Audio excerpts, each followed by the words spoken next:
Hello everyone, আজকেও একটা নতুন ফুলের টিউটোরিয়াল নিয়ে চলে আসলাম। আজকের ফুল হচ্ছে নাইট কুইন। যেহেতু সাদা রঙের ফুল, তাই আমি ভাবলাম যে আজকেও একটা ডার্ক কালারের কাপড়ে কাজটা করে দেখাই। তো আমি একদম ব্ল্যাক একটা কালার নিয়ে নিয়েছি ফ্যাব্রিকের জন্য। এটা একটা সেমি মসলিন ফ্যাব্রিক। আর আমি প্রথমে ফুলের বেসটা দিয়ে দিব।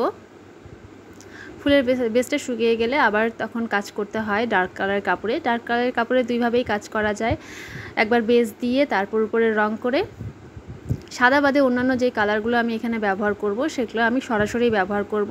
এগুলো হোয়াইট পেস্ট বেসড রং, হোয়াইট পেস্ট বেসড যে রঙগুলো সেগুলো সরাসরি ডার্ক কালারের কাপড়ে ইউজ করা যায়।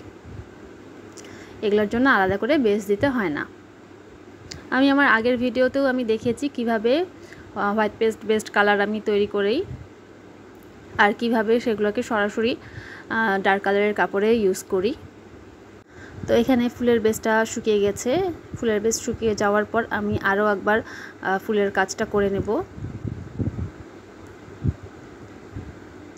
এখানে বাকি ডিটেলিংগুলো করে নিচ্ছি। এখানে খুব বেশি আমি ফুল অ্যাড করিনি, একটা ফুল, একটা কুঁড়ি আর দুটো পাতা দিয়ে আমি পুরো কাজটা দেখিয়েছি। তো আমাদের টিউটোরিয়ালের কাজগুলো সবাই খুব পছন্দ করছেন।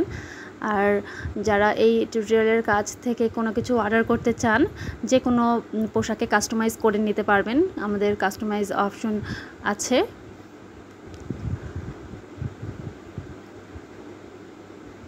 তো কাস্টমাইজ করার জন্য আমাদেরকে অবশ্যই ইনবক্স করতে হবে। এই যে আমি একটু ডিটেইলিংয়ের কাজগুলো করে নিচ্ছিলাম। আর অনেকে জিজ্ঞাসা করছিলেন যে আমরা রং সেল করি কিনা। আমরা আসলে কোনো রং সেল করি না।